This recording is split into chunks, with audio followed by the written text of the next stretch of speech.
Splatoon presents itself as a game with one of the most deepest weapon ecosystems in competitive multiplayers. A system with rules, hierarchies, and a ceiling that most players will never reach, not because they aren't skilled enough, but because they haven't understood what the highest levels of the system are actually capable of. The weapons in Splatoon are not interchangeable tools, it's the difference between supporting, controlling, and becoming the reason that everyone else's fight is happening at all. The 7 levels of Splatoon weapons begin with weapons that almost no one thinks about and ends with something that changes the rules of the match before it even starts.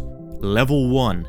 Sub-weapons. Every weapon loadout in Splatoon 3 comes with 3 things: a main weapon, a special weapon, and a sub-weapon. The sub-weapons are the support.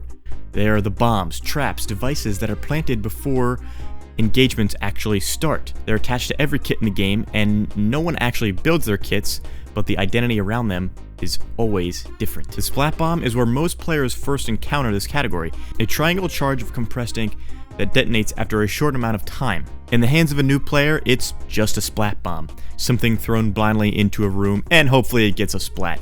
But in the hands of a god tier player, it is an insane tool that can create epic changes in any gunfight. Suction bombs stick to whatever surface they land on, walls, ceilings, floors alike. They detonate after a short delay. A suction bomb is placed onto the underside, or any surface of that matter, of any contested point, and it will transform the territory into a timed place where everyone has to leave, because if not, they will probably die. Burst bombs sacrifice the detonation radius for an instant contact damage. A weapon for players who have learned their aim with their sub-weapon rather than simply throwing it in any direction. People can throw many burst bombs at once, and it can be a quick and easy kill if timed correctly. Curling bombs go along the floor in a straight line and will bounce off any surface. Fizzy bombs charge and bounce twice before detonating. You can also shake them to make the explosions bigger and for more damage. The timing rewards players who can predict where any enemy will be within the 2 bounces. Auto bombs move and track players within a certain radius. They lock on to the nearest enemy in their detection radius, detonating either on contact or a certain amount of time. A player who throws an auto bomb towards a retreating enemy can create real problems for anyone who doesn't notice them. Ink mines sit invisible on the floor, waiting until an enemy swims through or walks by it. Torpedoes arc through the air and lock onto targets, almost like an auto bomb but in the air, chasing people across the map in a way that forces movement and disrupts their positioning. Point sensors don't deal damage at all. They tell you exactly where the enemy is for a short amount of time. An enemy hit by a point sensor is revealed to the entire team for several seconds.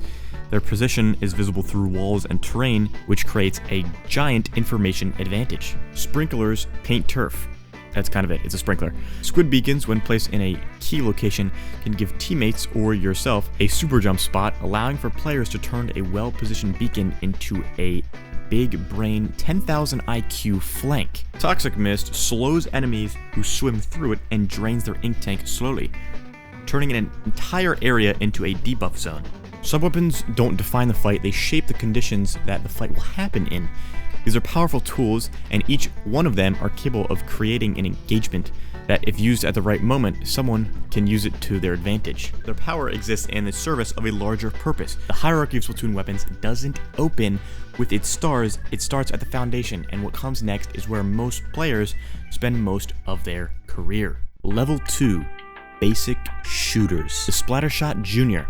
This is where Splatoon begins for every player. It's the first weapon they ever get, as it's the one in the tutorial. The normal Splattershot, or vanilla Splattershot as many people will call it, is the one used in most promotional material for the game. It's the standard: point at any weapon, pull the trigger, the ink flies, covering turf. Reliable damage at mid-range. The Splattershot has generally always remained constant as a baseline. Everyone else's the game is measured against what a Splattershot and these basic shooters can do. The NZAP trades some range for an even faster firing rate. The Splash-O-Matic fires a tight, narrow spread at a rate that rewards accurate aim, a shooter that begins to feel like a precision instrument once a player learns how to keep their crosshair on a target. Good aim. The Aerosprays are a little bit different. It sacrifices damage output for entirely turf coverage. It's a widely spreading shot, painting the ground at a rate that almost nothing in the game can match. The 52 gal is a different trade-off. It fires a lot slowly than most shooters, but each shot deals way more damage, reducing the number of hits needed to eliminate. A player who can track accurately under pressure will find out that the 52 gal rewards their accuracy in a way that high fire rate weapons cannot. The 96 gal pushes the logic further, its damage output high enough to finish engagements in 2 to 3 hits.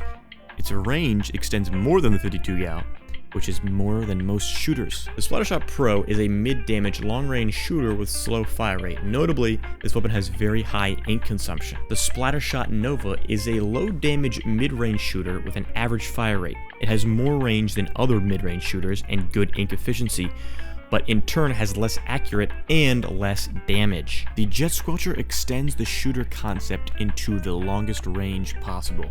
Its shots traveling farther than most shooters at this range, turning it into a weapon that pressures enemies at distances they thought they were completely safe in. What the shooter class offers is clarity. There are no unique mechanics, no gimmicks to master, no special cheese or techniques to unlock. It's just positioning and good aim. The skill ceiling of shooter class is not that low. A player who can maintain accuracy on a moving target, manage their ink tank efficiently, and read sightlines well enough to know when to push and to retreat, but the weapons generally do not ask for more than that. They're a common language of the game, the level that every player passes through, and the level that most players start at. What makes the hierarchy interesting is that the next level doesn't just ask for more aim, it asks for a different way of thinking. Level 3, alternate fire weapons. These are still main weapons, but are not like the traditional basic shooters. Like the Splat Roller, which is not a gun. It's a drum of ink on a handle dragged across the ground to paint a wide path of territory in a single pass, then swung in an arc to throw a wall of ink with anyone in its path. At a close range, a direct hit from the roller can eliminate people on one hit. The Splat Roller users who close the distance will win, and the rollers users who don't will not. Every decision a roller player makes is about closing the distance without being eliminated in the approach. The Carbon Roller sacrifices throw distance for speed.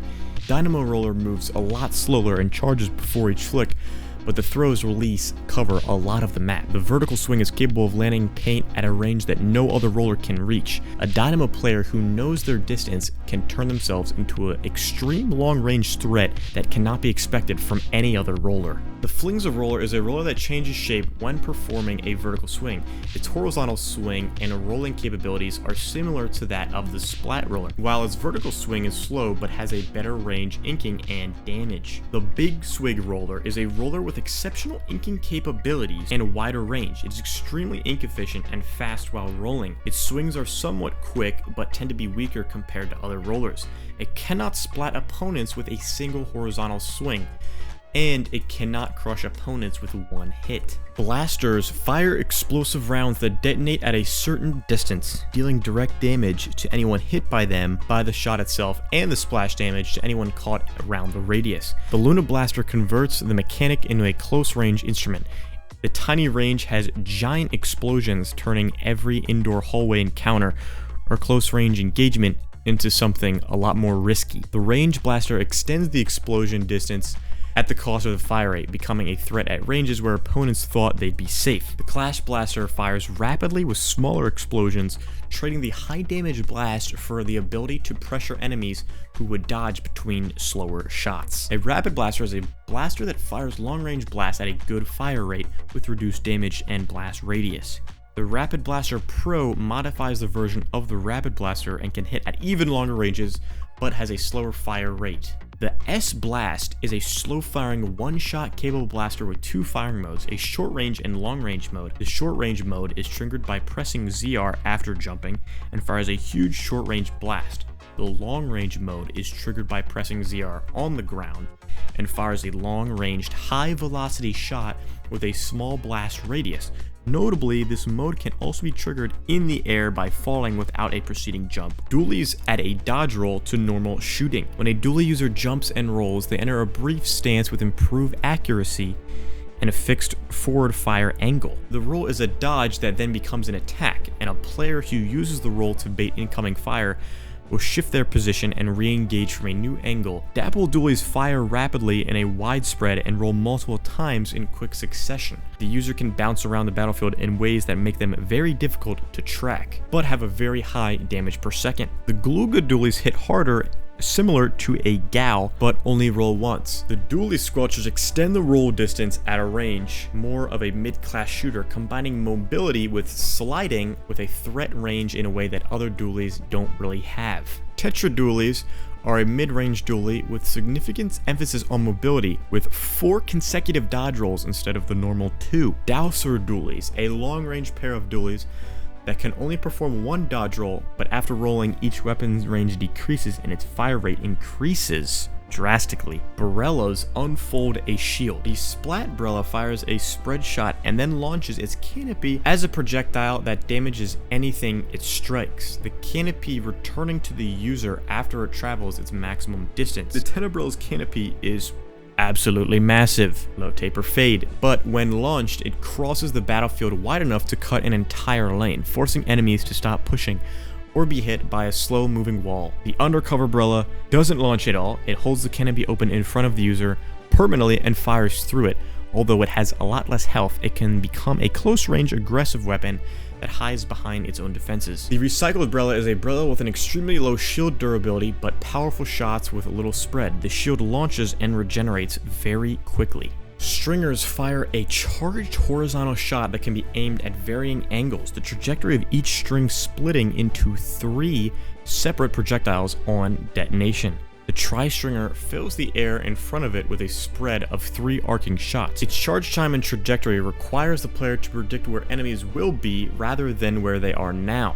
The Reflex 540 is a lightweight stringer that can store its charge, but cannot fire explosive shots. It quickly charges and does more damage than the Tri-Stringer, but lacks range. Often used for painting. The Wellstring 5 is a heavyweight stringer that has 5 explosive shots at its first level of charge, centers the ink projectiles, and the second level, the charge spreads them out. Splatanas charge a forward slash that deals enormous damage. The charge swing releases a blade of ink that travels several meters ahead of the user, eliminating opponents who they thought had created enough distance to be safe. The Splatana Wiper swings rapidly with a short charge window, trading the Stamper's raw power for the ability to use the mechanic more frequently. The Splatana Stamper is a Splatana with a high range and solid mobility for damage. The Decavitator is a Splatana which fires a unique horizontal attack on a charge swing at the cost of having lower range and mobility. Burst fire or semi-automatic shooters are unlike the traditional shooter class. They have gimmicks that can drastically change the playstyle surrounding them.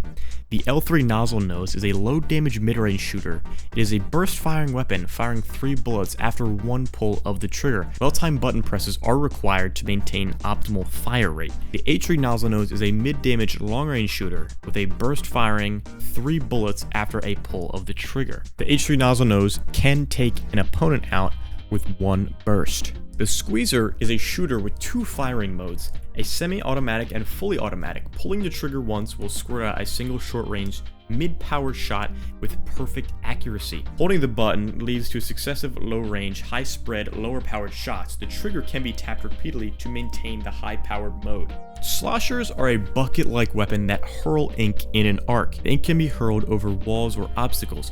Some sloshers have unique projectiles such as bubbles that linger and bounce around and hit surfaces, or projectiles that will explode on impact. The standard slosher is balanced with performance. It can curve its sloshes to cover a wide area. The Tri-Slosher allows the ink to be thrown in 3 directions simultaneously with a high fire rate but lower damage output and range. The sloshing machine launches small mortar-like globs that are trailed by a vortex of ink. The vortex does splash damage in a small radius, while the glob itself does a higher damage with a smaller hitbox. The Blob Lobber is a mid to long range slosher. It is the only slosher that can splat in 1 swing. The Explosher launches a slow long range projectile that explodes on impact with solid surfaces. It has high ink consumption and poor mobility, but in return it has strong inking capabilities. Uniquely, the projectile and the explosion deal damage separately. The Dreadringer is a slosher that sloshes 2 times in succession, allowing it to cover a wider area with a single swing, or focus one area for maximum damage. It has a better range and inking capabilities than the standard slosher, but at the cost of a lower fire rate. Brushes can be pushed along the ground just like rollers. They're especially fast and can leave a narrow trail of ink.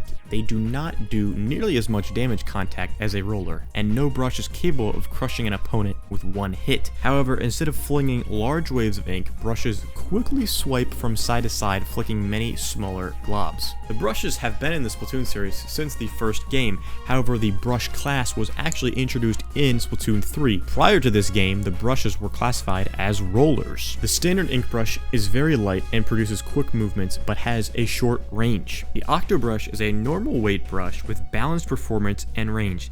It has the widest swing in its class at the cost of slower movement, but higher damage than the ink brush. The Pain brush is a heavier but higher performance brush.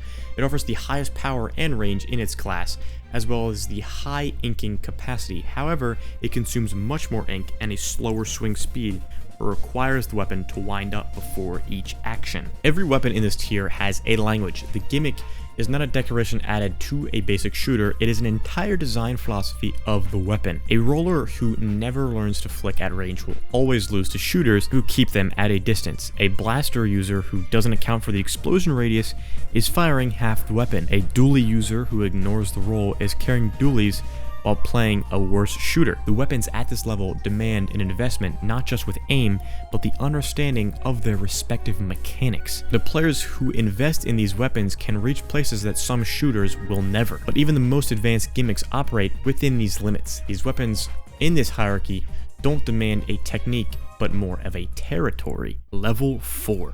Chargers, splatlings, and the backline. The weapons in this level are still main weapons like the previous level, but they dictate how the weapons in level 3 respond to them. If someone with a shooter or brush does not respect the level 4 charger, splatling, or backline player, they will lose every time. The E-Liter 4K has the longest range of any weapon in Splatoon. It takes longer to fully charge than any other charger in the game, requiring the user to stand still, holding the trigger, and wait while every other shorter range weapon in the lobby would have already fired 3 times. What comes out when the charge completes is a single beam of ink that eliminates any opponent it contacts in one hit. It can even go through multiple opponents and once, regardless of their health, their gear, and how far they are. A fully charged E-Liter shot landing on a moving target at the backline of the map from a position the target didn't even know to check is the fastest possible ending to an engagement that Splatoon offers. It doesn't need a second shot or a follow-up. The engagement is over.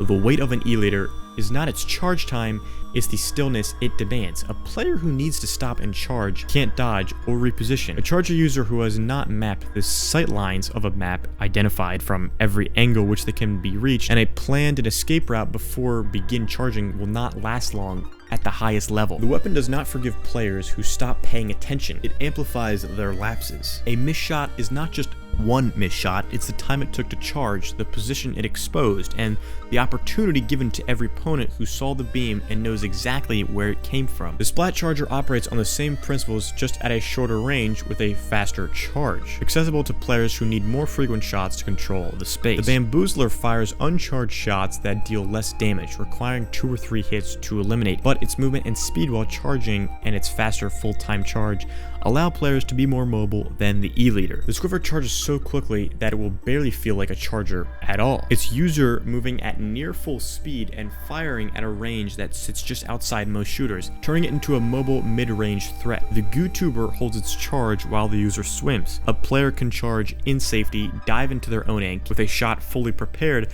eliminate an opponent who didn't know the user was about to emerge at full power. The Sniper Raider is a long-range charger that holds 5 medium damage shots per full charge, requiring 2 hits to splat an opponent. It lacks the ability to store its charge and pierce targets. The Hydra Splatling is a different kind of menace. Where charges demand precision from a still position, the Hydra demands investment. Its charge takes way longer than any other Splatling, holding the user in place while the barrel spins up. But when it releases, a fully charged continuous stream of ink fires for longer than any other splatling, covering turf and eliminating enemies simultaneously. The sheer volume of ink coming out is overwhelming to every player who tries to push in without any plan. A Hydra splatling user holding a defensive position on a high ground point is not just a weapon placement, it's a geography problem for the opposing team. They can't push the Hydra's coverage zone without being eliminated. They must find another route or find a way to do deal with the Hydra specifically, before any other objective is even possible. The heavy splatling balances the Hydra's charge time against a faster activation, becoming a reliable long-range threat that reacts more quickly to engagement opportunities. The ballpoint splatling is a splatling with two different firing modes, an initial short-range firing mode with high fire rate and secondary firing mode that has a slower fire rate but longer range and perfect accuracy.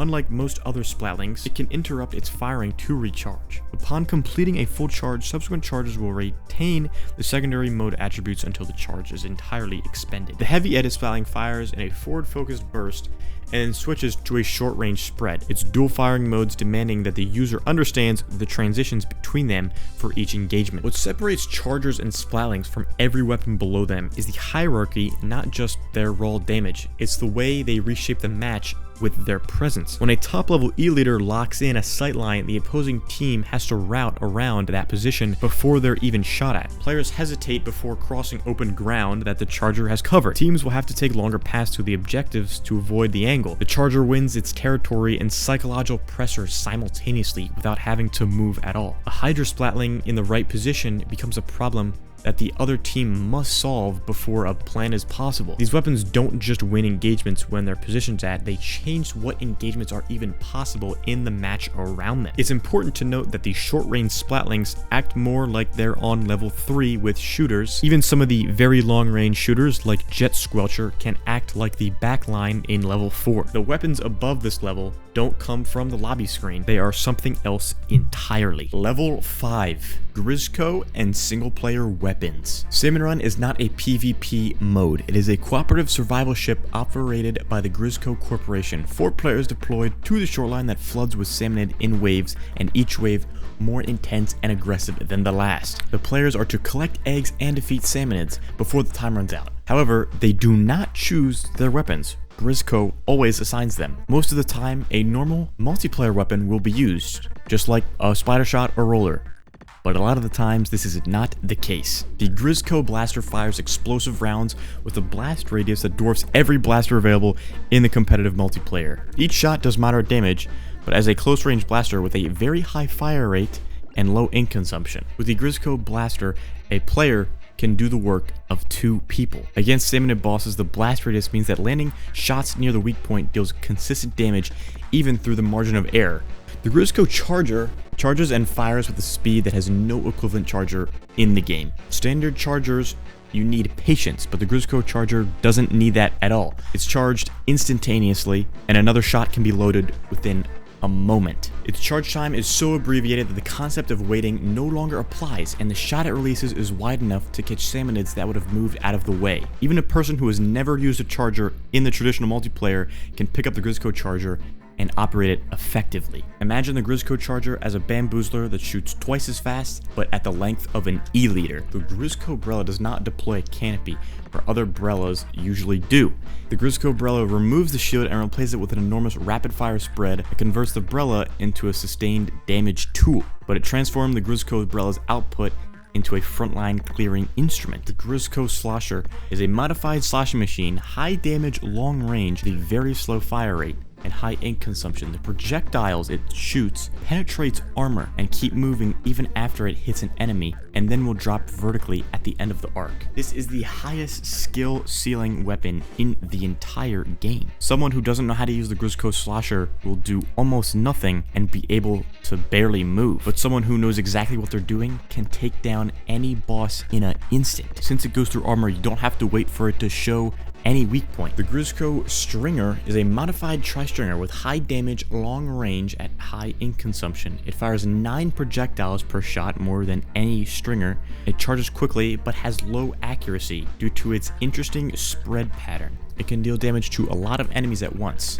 It covers in an arc in front of the player, extending the class into more of a territory control more than targeting a single enemy. The Grizzco Splatana is a high damage, close range Splatana with low ink consumption. Both slashes have extremely limited range but are highly damaging. The charge slashes can pierce armor and has a long distance dash, but with a decent charge time. The Grizzco Dualies are modified splat dualies, extremely close range dualies with a very high rate of fire, moderate damage, and low ink consumption. Performing a dodge roll creates a small burst of ink and deals heavy explosion damage near where the player was. The player can dodge roll up to 9 times, which is way more than any other dually. Basically, insane dapples with a turbojet engine dodge roll. The grizzco roller. The grizzco roller is a modified dynamo roller with very high damage, low ink consumption, with slow and very powerful vertical swings, a quick horizontal swing, but his rolling speed is superior to even the ink brush.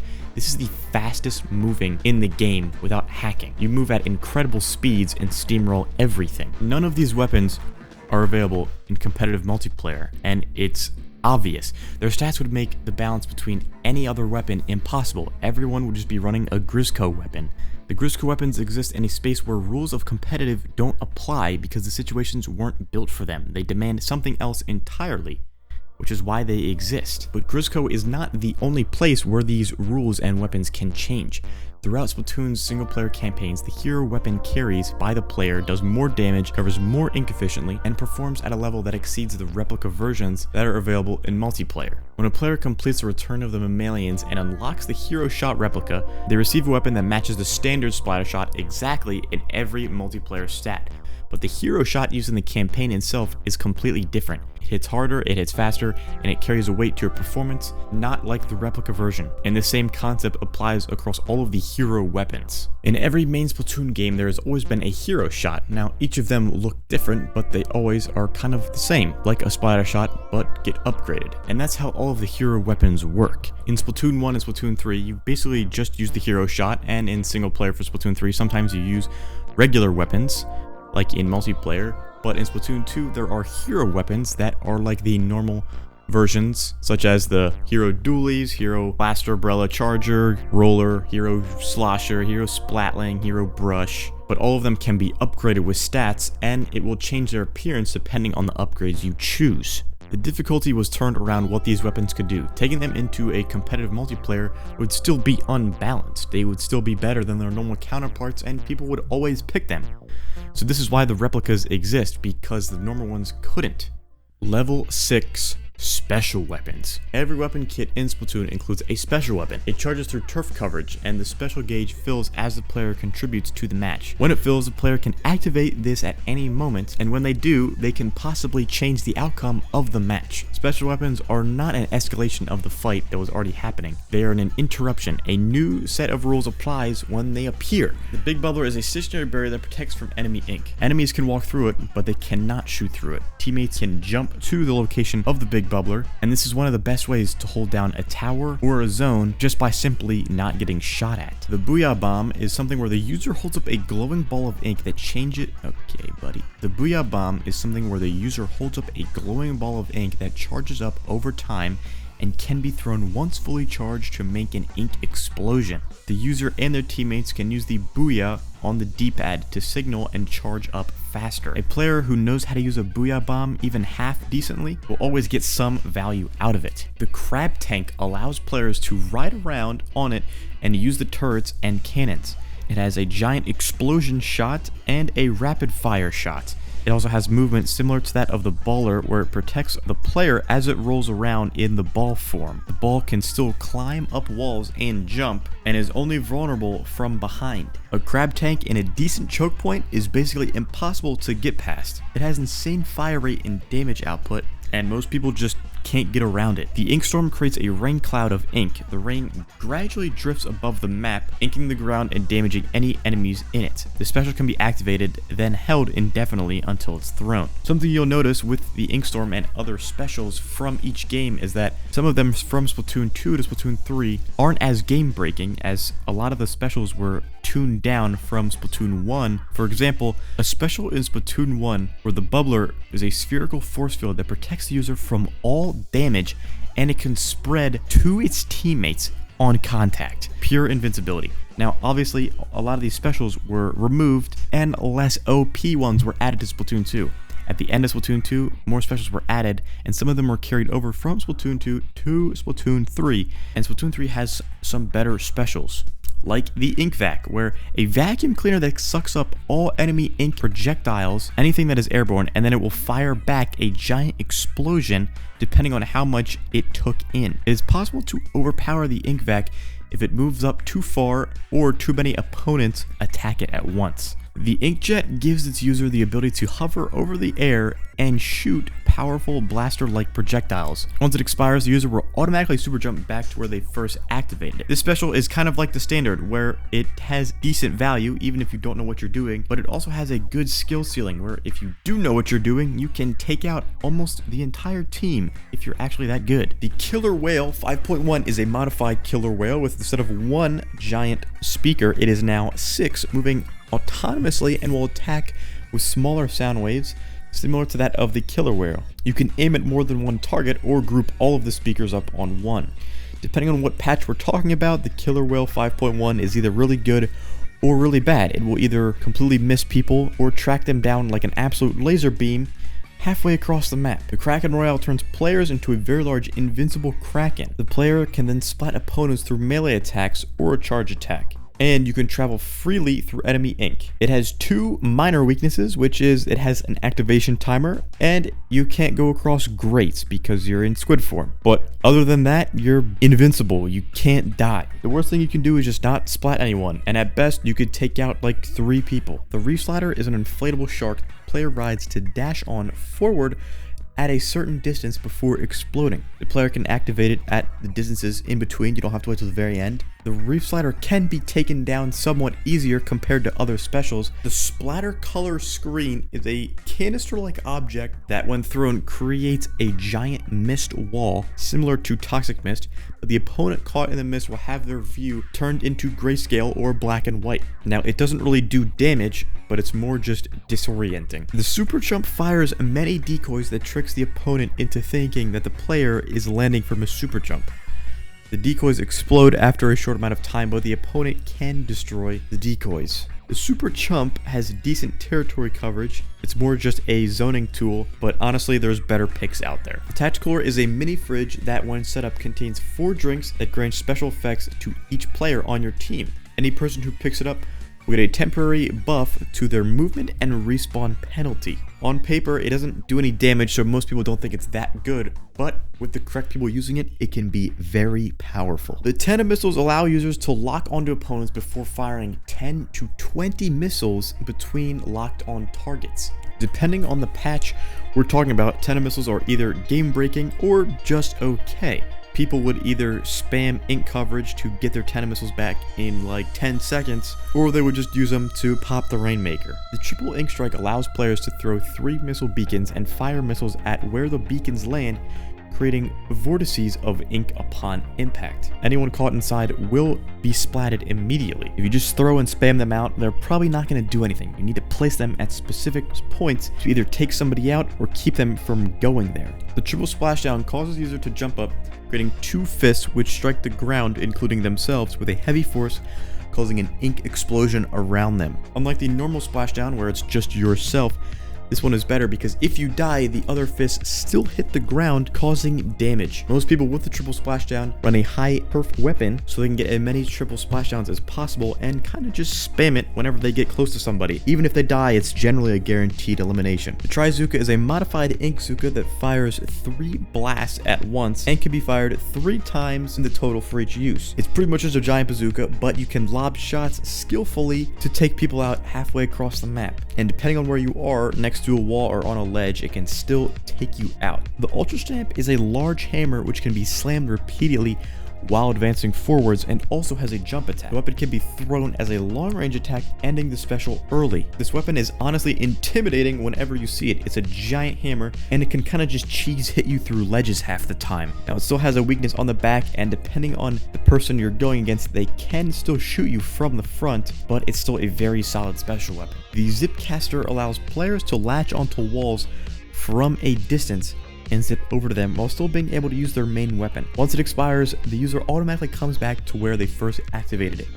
This is peak frontline and flanking capabilities. You can take out an enemy backline or just disrupt their team entirely. These weapons have one shared principle. They require response. A team that ignores a deployed big bubbler lets the enemy take a free spot behind an indestructible wall. A team that doesn't adjust their approach route when a killer whale activates over their primary push, they'll get eliminated. The highest level of competitive Splatoon is defined not only by who uses specials well, but who responds to them correctly and at the right time. Special weapons don't just add firepower, they create a new problem for the enemy team to solve, and if they don't, they will fall behind. Almost every special in this tier can change the match, and what sits one level above this changes the match before it even started. Level 7, the Rainmaker. There are 3 notable weapons in this tier. The Princess Cannon, which is a modified killer whale themed after Pearl, which was only attainable on the MC Princess Diaries map by any player. It functions just like a killer whale with a larger sound wave,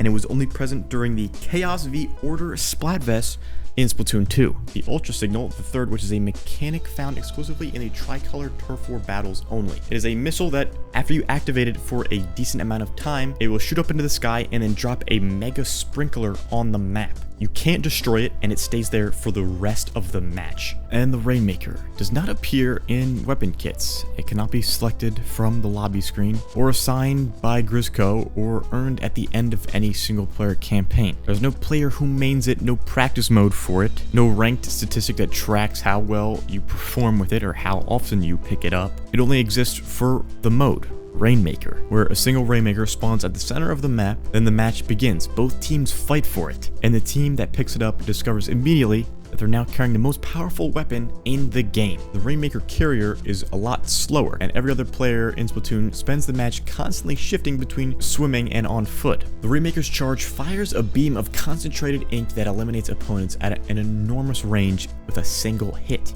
And while the Rainmaker is not held, it generates a pulsing shield that automatically eliminates players who try to even just walk into it. The teams that win Rainmaker matches are the ones who understand what each level of the weapon hierarchy below them is for in this specific context. Sub-weapons defend the carrier's flanks, bombs that planted at angles that the enemy will approach. Gimmick weapons that can clear the path ahead with roller flicks or opening corridors and blaster explosions from removing defensive setups. Chargers that hold back opponents trying to reclaim the Rainmaker from an interesting position. Special weapons that create moments of chaos so the Rainmaker carrier can advance.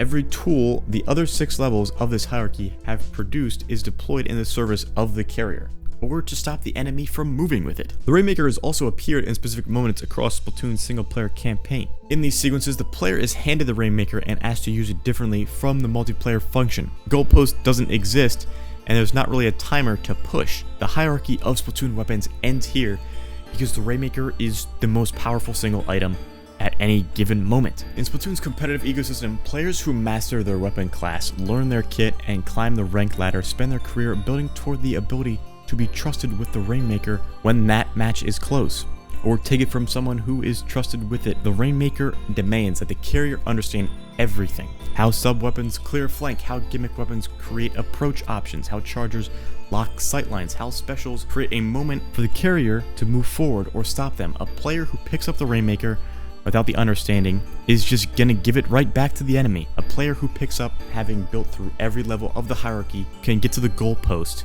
and solo the enemy team. I mean, the Rainmaker just has so much aura. Even the shield, the pedestal, the Rainmaker mode, I mean, come on. The weapon hierarchy of Splatoon is not ranking the numbers and their damage or range statistics on a spreadsheet. It's the story of how a game presents itself and how it creates one of the most layered mechanic ecosystems in the competitive multiplayer. Sub-weapons set conditions, shooters define baseline, gimmick weapons create a new way of thinking, chargers and splatlings create high-level pressure, grizzco and enhanced single-player weapons reveal what the rules could look like, and special weapons interrupt the match and force responses. And the Rainmaker is the mode, the weapon, the goal, all at once. Every time a match begins, every player brings a kit. It tells a story about which level they're operating at and whether they're ready for the hierarchy places above them. The turf color changes, the music plays like it always has, and beneath all of it, the levels hold. Please consider subscribing.